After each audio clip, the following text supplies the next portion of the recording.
Prier avec Jésus, un itinéraire à ses côtés.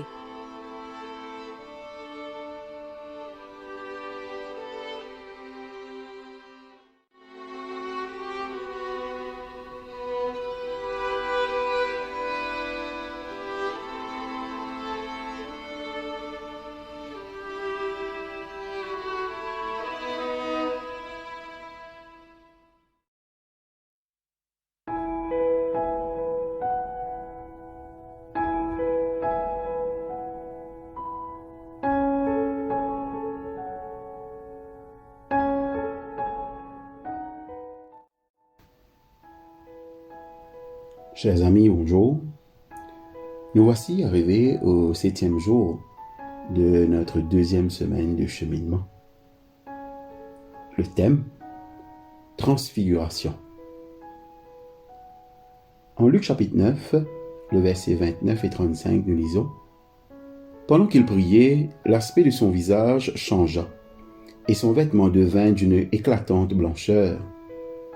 Et de la nuée sortit une voix qui dit: Celui-ci est mon fils élu, écoutez-le. C'est la transfiguration. Les vêtements de Jésus devinrent d'une blancheur éclatante. D'après Matthieu, son visage se mit à briller comme le soleil. Moïse et Élie apparurent. Une voix se fit entendre de la nuée. Il s'est manifestement produit quelque chose sur cette montagne. Mais quoi et pourquoi? Pour décrire l'événement, les évangiles de Matthieu et de Marc emploient le mot grec « métamorphou », qui a donné le mot « métamorphose » en français. La terminologie et les détails du récit donnent à penser que, sur la montagne, Jésus fit l'expérience d'un changement externe et interne. Luc et les autres auteurs des évangiles enveloppent de mystère le processus de la transfiguration, tout comme ils ont renoncé à décrire ce qui s'est passé entre la nuit du vendredi saint et le dimanche de Pâques. La transfiguration, tout comme la résurrection, se saisit par la foi plutôt que par une explication de la science. La prière, inscrite dans l'équation de la vie, fut changée, transfigurée, même si le moment reste enveloppé de mystère. Nous ignorons les mots que Jésus pria, mais nous savons qu'il les prononça 8 jours après la première annonce des souffrances, de la mort et de la résurrection. Ces mots apparaissent 8 jours après la première invitation à se charger de la croix. 8 jours à cheminer avec la pensée que vouloir s'accrocher à la vie est la pire façon de la conserver. En d'autres termes, Jésus adresse cette prière à son Père, 8 jours après la dissipation de toutes les illusions quant à une vie qui se poursuivrait comme avant. De nouveaux sentiers et de nouveaux choix se profilent à l'horizon. Être en prière à ces moments-là, voilà qui transfigure. Prière et transformation vont de pair. Quand nous entrons dans la présence de Dieu et que nous le laissons agir à son gré dans notre vie, tout change. Nous-mêmes changeons, non de manière magique mais spirituellement. Les changements opérés sur la montagne de la transfiguration et ceux que Dieu accomplit dans notre vie n'ont rien à voir avec des tours de passe-passe, de la magie ou avec ces manipulations qui trompent le regard. Le changement selon Dieu transforme de fond en comble la vie et le cœur. Jésus n'est pas le seul à gravir la montagne. Comme il le fit dans d'autres circonstances ce jour-là, il prit d'autres disciples pour prier avec lui. Ils virent les profonds changements dans le Maître.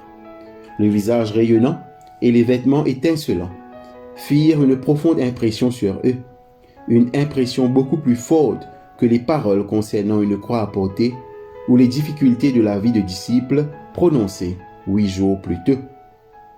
La transfiguration change l'aspect de Jésus, mais la vraie question est de savoir si elle changera le cœur des disciples qui ne sont pas encore prêts à échanger leur espoir d'un héros conquérant pour la vérité d'un Messie souffrant. Ce changement ne se discerne pas en surface, mais il pénètre dans le cœur et imprègne notre façon de vivre et de suivre le Maître.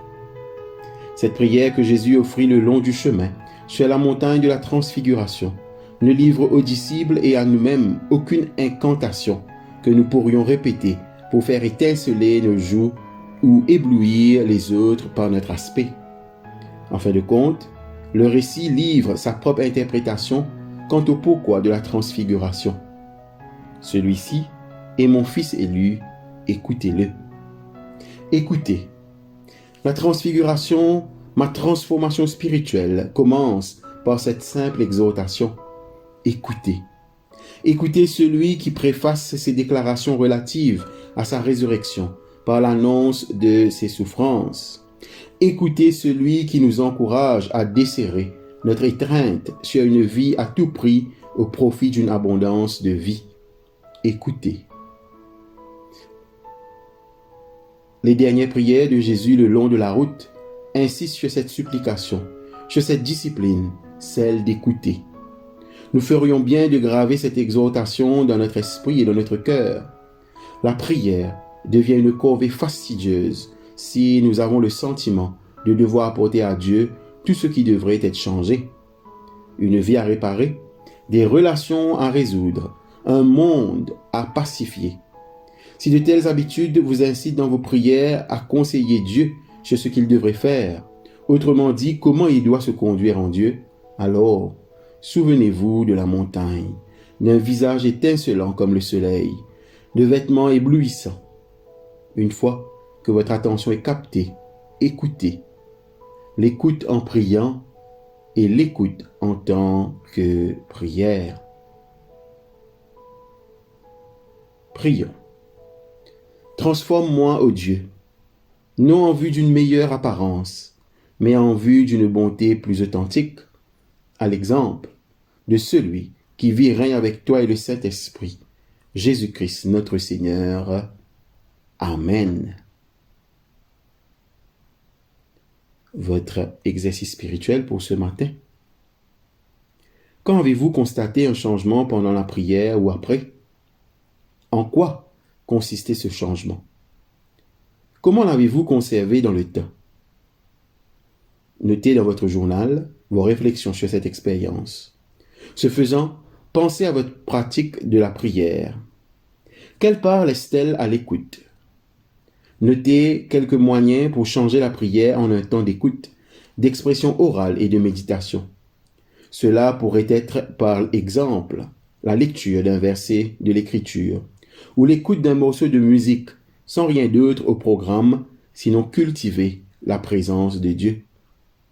Intégrez l'un ou l'autre de ces moyens dans vos prières de ce jour et de la semaine afin d'améliorer votre capacité d'écoute dans un esprit de prière.